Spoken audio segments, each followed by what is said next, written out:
Hey guys, it's Broke as a Joke here, filming a video for you, a tutorial Wiremod, how to make a dumbwaiter. I tried filming this about 4 times over there in the warehouse I like to use when I make this, but people kept talking and ruining it. That's BSRP for you. So basically this is a dumbwaiter, and we can use Wiremod to make it work for us so that we never have to come in contact with the customer. Which, if you've been playing in BSRP and never tried to own a shop, we all know that those thieves can be pretty sneaky when it comes to being in your shop and tricking you into catching you off guard and then blasting your brains out whenever you're trying to do business. So I use a dumbwaiter. I never have to see a customer, and that helps because there's no customers to shoot me. They will put their money in the box. I will bring the box up to me. I will take the money out, put their gun in, and drop it back down to them, and it's as simple as that. I never have to see them. Now I'm not going to show you precisely how I make the setup and all that. I'm going to just show you some basic building techniques and using a slider and how to wire the system up. So we're going to use a basic way to wire it up, nothing fancy. We're going to start out and make a slider. Now a slider makes things only move on one plane.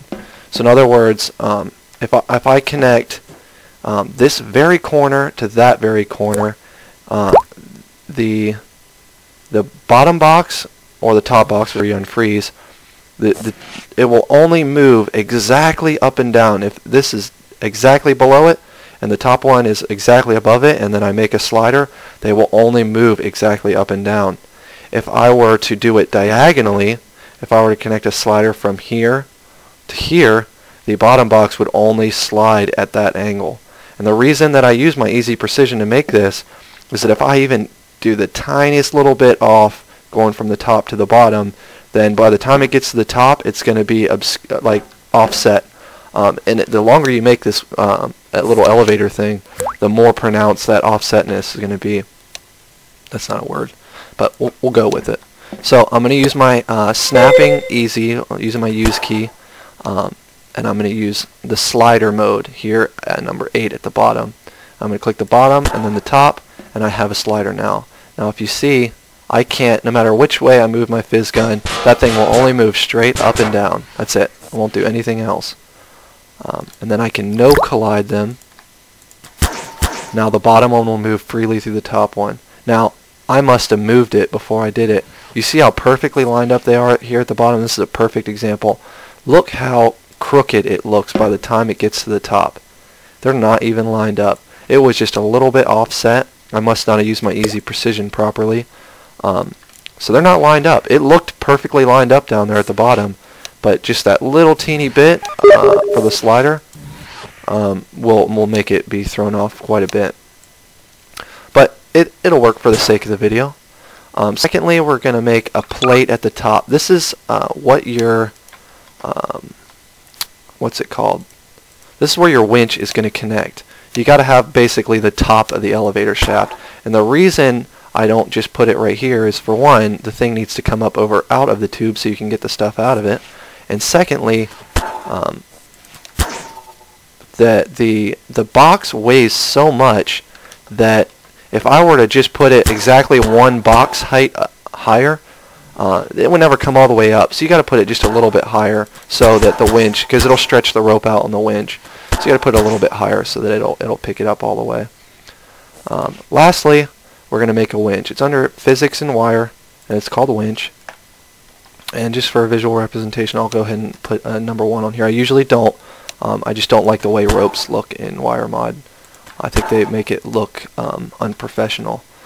So I do the 2 lengths of wire, or 2 lengths of rope for the winch, and normally you'd be done there, but because this is wire, we got to have a way to control it.